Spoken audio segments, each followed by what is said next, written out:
Capítulo 12.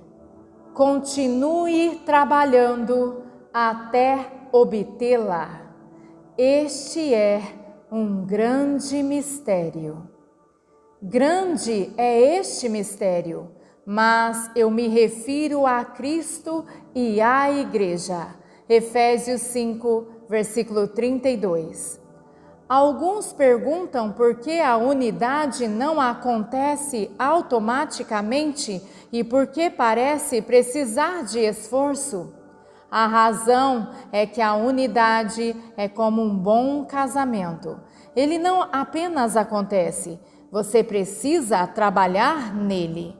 Deus ordenou unidade para o casamento, mas aqueles que são casados sabem que requer diligência e um esforço consciente de ambas as partes para se chegar à unidade. A unidade que Deus ordenou para o casamento é a mesma unidade que Ele ordenou para a igreja, como Paulo mostrou em seu ensinamento à igreja de Éfeso. No casamento, um homem e uma mulher devem tomar uma decisão consciente e, apesar de não serem iguais e poderem ter gostos e filosofias de vida muito diferentes, eles podem viver juntos, amar um ao outro e respeitar cada um a sua opinião. Esta é exatamente a mesma forma que podemos ser um com nossos amigos cristãos. De alguma forma, temos a ideia de que somente aqueles que creem exatamente como nós cremos têm o direito de fazer parte da Igreja de Cristo. Mas não somos nós que decidimos isso. Ele é o cabeça da Igreja e somente Ele pode tomar esta decisão. Se Ele resolveu estender a salvação a todos, quem somos nós para questioná-lo?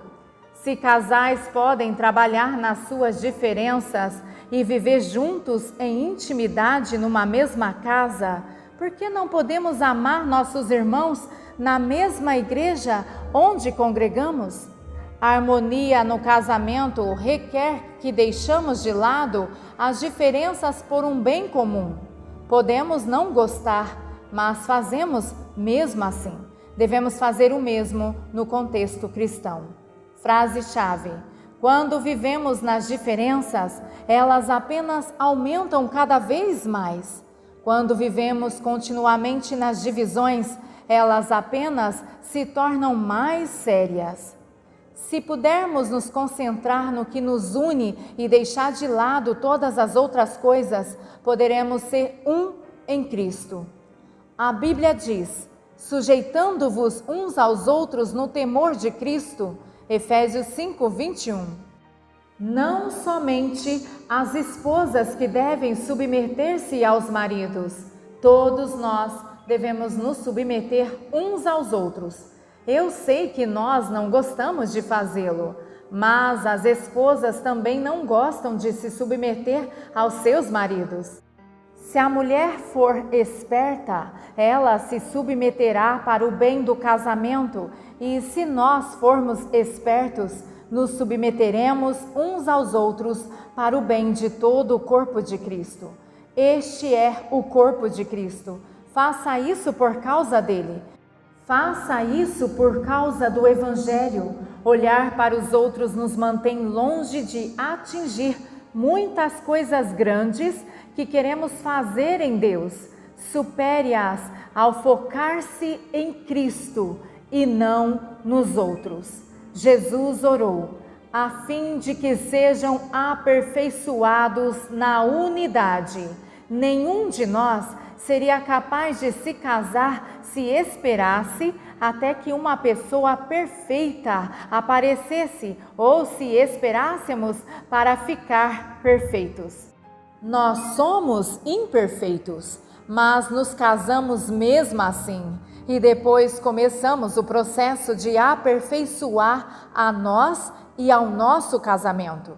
Casamento não tem a ver com perfeição, casamento tem a ver com amor. Se esperássemos por perfeição, ninguém poderia se relacionar com ninguém. Ninguém seria capaz de viver com uma esposa ou com um marido. Ninguém seria capaz de se comprometer em um casamento. Não haveria casamento.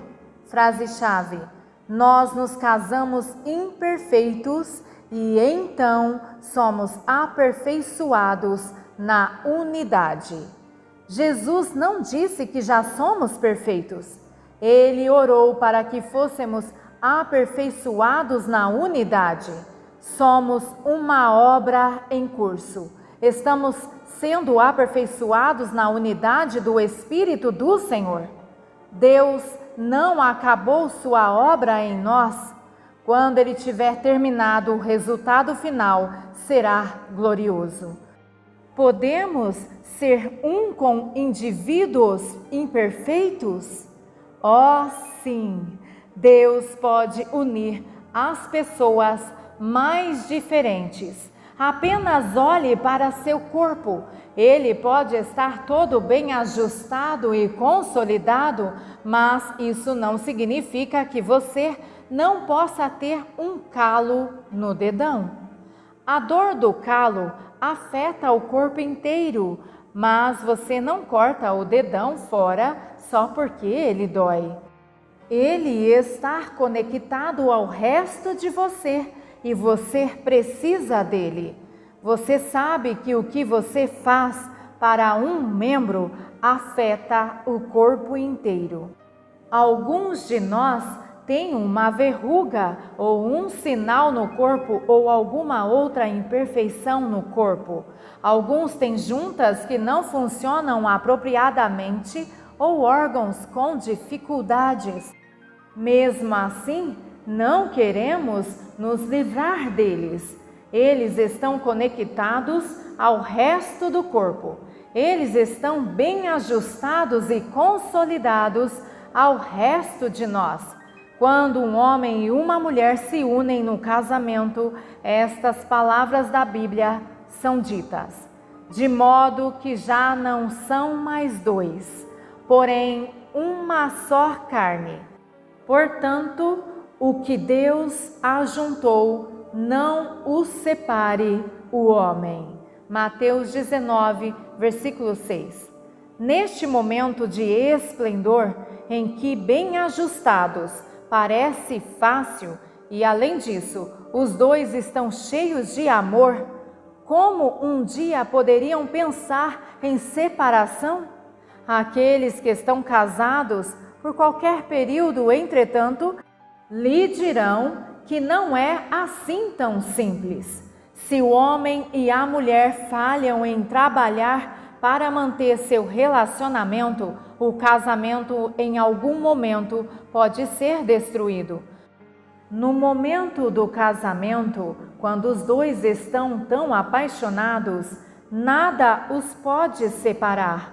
Mesmo que outros tenham colocado empecilhos ao casamento, o noivo ou a noiva provavelmente nem escutaram. Naquele momento eles não ligam, eles estão determinados que nada os separará. Mais tarde, entretanto, quando as coisas não estão correndo tão suavemente, se um ou os dois têm o desejo de se separar, haverá de repente milhares de razões para fazê-lo. Foi Deus que os uniu e nada era forte o suficiente para impedir, mas é Satanás que os separa e qualquer motivo, mesmo que antigo, já serve. Esta é uma fotografia exata de como ocorre a falta de unidade no corpo de Cristo. Se os membros esperam ficar juntos e desfrutar os benefícios mútuos da família, devem comprometer-se em trabalhar para isso. O que mantém um casal casado é, primeiramente, o aceitar mútuo, apesar das falhas, e o perdoar um ao outro por qualquer erro ou aparente erro. O que faz com que incontáveis casais se separam? intolerância às manias e peculiaridades do outro e uma ausência de disposição para perdoar. Funciona de duas maneiras. Desculpe-me, por favor, perdoe-me. São as palavras mais poderosas da língua portuguesa. Se nós, como membros do corpo de Cristo, não podemos dar e receber perdão, não haveria maneira de vivermos em harmonia uns com os outros. A outra coisa que pode manter um casamento unido é um amor ardente. Se um casal está unido pelo casamento, apesar dos muitos obstáculos aparentes, os dois podem permanecer casados por todo o tempo em que mantiverem o amor ardendo. Frase-chave: se os cristãos puderem permanecer na nuvem da glória de Deus, eles manterão seu amor ardendo por Deus e uns pelos outros. Se eles permitirem que seu amor esfrie, eles estarão em perigo de se separar de Deus e dos outros. Relacionar-se com outras pessoas nunca é uma proposta fácil. Existem coisas em todos nós que são desagradáveis. Se essas coisas não são facilmente visíveis, o inimigo faz com que fiquem óbvias. Ele é mestre em aumentar e colocar as falhas no holofote, fazendo com que algo pequeno pareça ser intransponível. Como podemos superar esses obstáculos?